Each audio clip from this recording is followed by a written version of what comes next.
caught it. I did. Hi, this is Dinner and Show. I'm Tanner. Brian. And we just saw Suicide Squad, and I'm having popcorn. I don't know what you're having. I'm having your popcorn. Oh. Let's share the popcorn. Why not? Yes. One person simply can't eat a whole bag of popcorn. This whole week, if you've been paying attention, tons of I'm sorry, go on. Tons of angry fans at Rotten Tomatoes, to the point where they had a petition on Change.org to try and shut down the site, which doesn't make reviews, they just collect reviews. So someone's an idiot. But then the fact is that Suicide Squad currently, as of Friday, August 4th, actually no, it's Friday now, August 5th, past midnight, 29% on Rotten Tomatoes. That's about the same as Dawn of Justice. I know, it's that low. Oh, it's insane. No. What are we gonna do? I actually enjoyed it. Yeah, I did too. Yeah, it was fun. I had a lot more fun watching this than Batman vs. Superman. Batman vs. Superman, Yeah. which I didn't hate, but I was definitely disappointed in. Sure, here I was a little disappointed that they didn't get a solid tone for the movie, because one of the complaints was that it didn't know what tone it wanted to be. So it's kind of all over the place. Like at first it wanted to be Guardians of the Galaxy, and then it wanted to be Deadpool, and then it wanted to be serious, like The Dark Knight. Yeah, make it consistent. I mean, if you want to be dark, that's fine, but keep it consistent. If you want to be light, that's fine. Just keep it consistent, or at least have a good balance. Right. So I could understand that argument on it being. Oh, you could. I'm good. Carry on. I would say that the flashbacks were a little overused to try and get people's backstories, quickly filled in. I do appreciate that we do get a sense of who these characters are, rather than just just like two-dimensional pawns. I mean, like granted these characters aren't the most fully fleshed out individuals for us to follow, but I do like that we get to know a little bit about them. Yeah, but I'm going to use Guardians of the Galaxy a lot as an example, because that was a movie with a bunch of criminals assigned to save the world. Not by any... Sound familiar? I know, right? But they didn't use that many... I don't think they used any real flashbacks. I think the only flashback we got was Chris Pratt's character, Star-Lord, at the very beginning. The most heartbreaking opening scene ever. That's how you start. I know, it's like...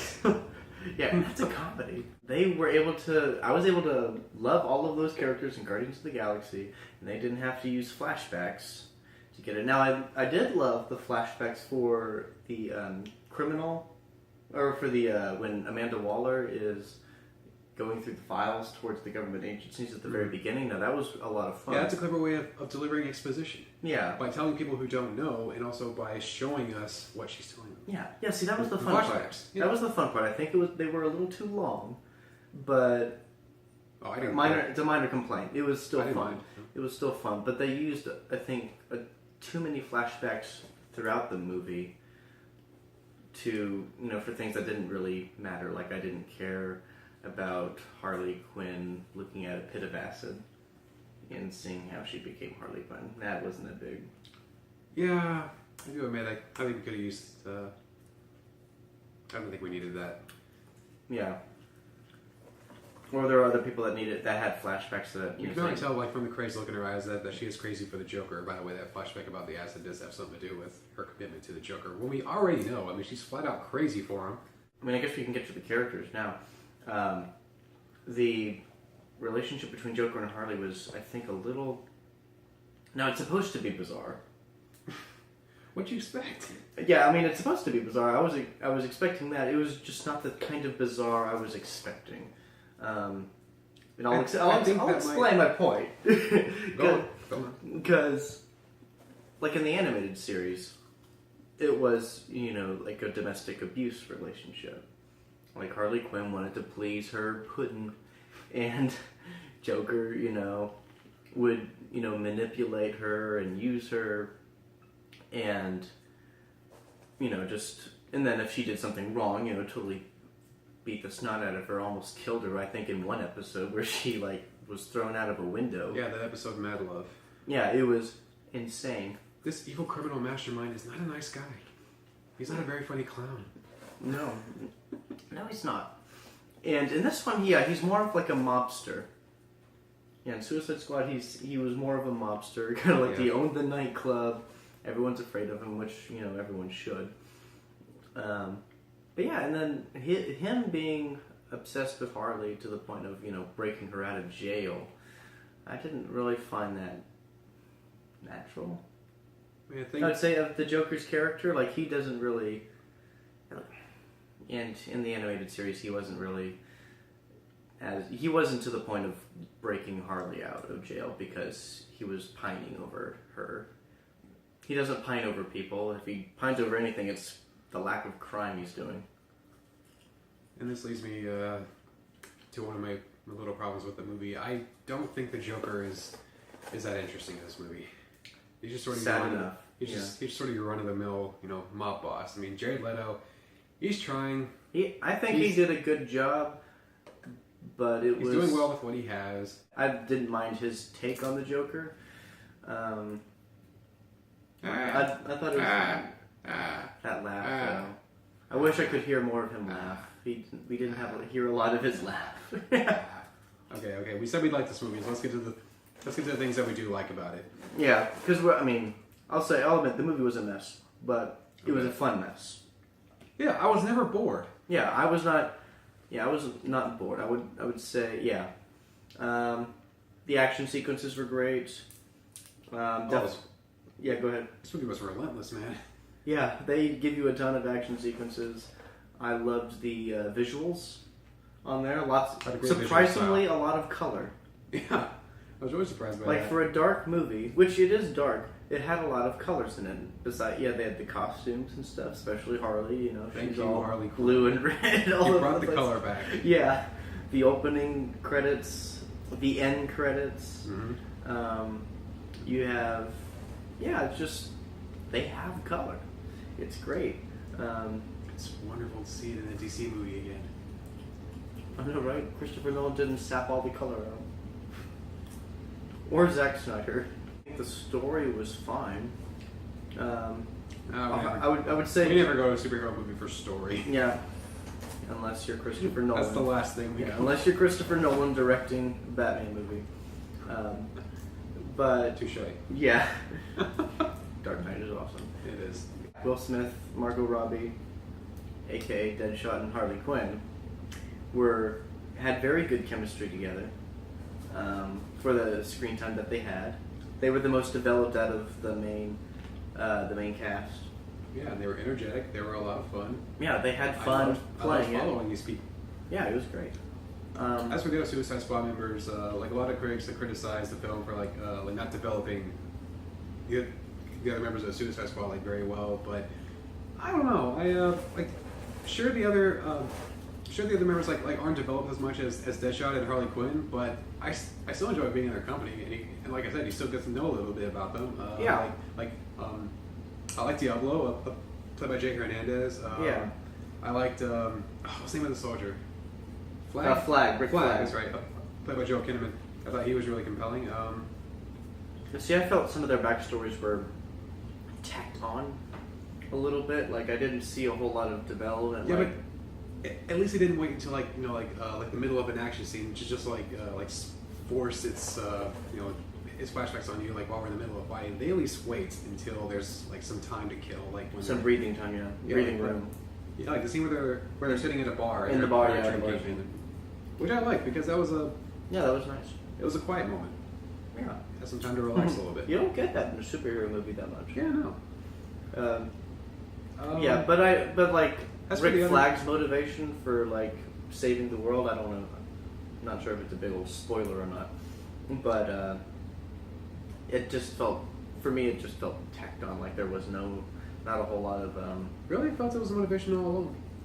From the beginning, I could tell that that's what was going on because I don't want to get into spoilers here, but how the hell can I explain this without getting into spoilers? What am I talking about? I know, right? For me, I just felt. Getting it over to you. Yeah, for me, I just felt that it was rushed. His motivation for saving the world Like, I Oh, guess I the saw it backstory was a little, like, sure, we can see it coming, but it just felt a little rushed, and I didn't really, it's like, okay, sure, I get what you're saying, or why you're trying to save the world. I just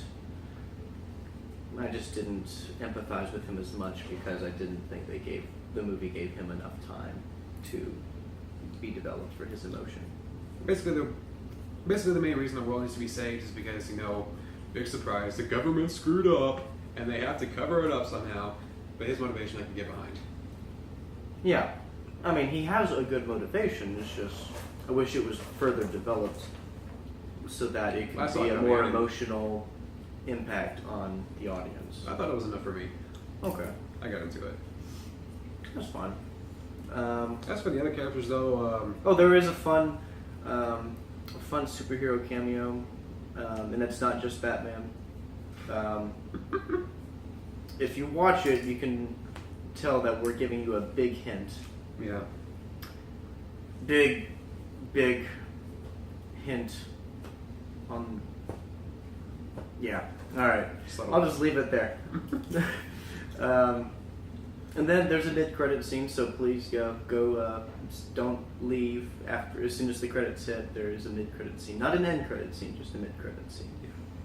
Yeah. DC's not doing everything Marvel's doing. I think the editing was okay. Not the best, but could have been a lot worse. Yeah. It was a story cohesive enough to where I could understand what was going on, and feels like, wait a minute, what are we doing here? Nothing The too action bad. was well done. Even though I've seen some of this maneuvering before, especially in the climax, I still got into it. I wasn't bored. Yeah, I wouldn't I board think, at all. I think a lot of that had to do with the people that were in these battles, especially the Deadshot and Harley Quinn. My God, Harley Quinn. Yes, Harley Quinn. I wish she used her hammer more. Wow. She used the bat instead. Yeah, sure. She didn't use her. She had That's a true. hammer at the beginning of the movie, but then she switched to a bat, and I'm like, what the heck? I don't get that. I don't know. In the comics, she probably has a bat as well. Not a big deal, but I was like, the hammer's iconic. Yeah. Yeah, I mean, overall, Thanks for bringing that to my attention. it's a mess. I realize it, but it's a fun Not mess. perfect. It's not perfect, but it's a fun mess. It's energetic. Yeah, it's energetic. The It's people relentless. are having fun Yeah. doing it. And I felt like Batman vs. Superman, they were not having fun. Yeah. Or at least how Henry Cavill didn't smile as Superman. So, anyway, I'm going to give it a wave. Because I had fun, but there were problems in it that I wish could have been fixed. I agree with you. I'm going to give it a wave. I'm going to give it 3 stars on my blog, Swiss Verdicts, my review. So, yeah, I mean, the movie's it's not perfect, but we still like it. We still had fun with it. Yeah. So, just to let you know, Rotten Tomatoes is not law. Sure, 29% kind of sucks, but we both had a lot of fun watching it. So, go ahead and watch it. Have fun. Alright, we hope you enjoyed the video. Be sure to like, comment, and subscribe. I'm The Flash. I'm Batman. We will see you next time. I'm not wearing hockey pads.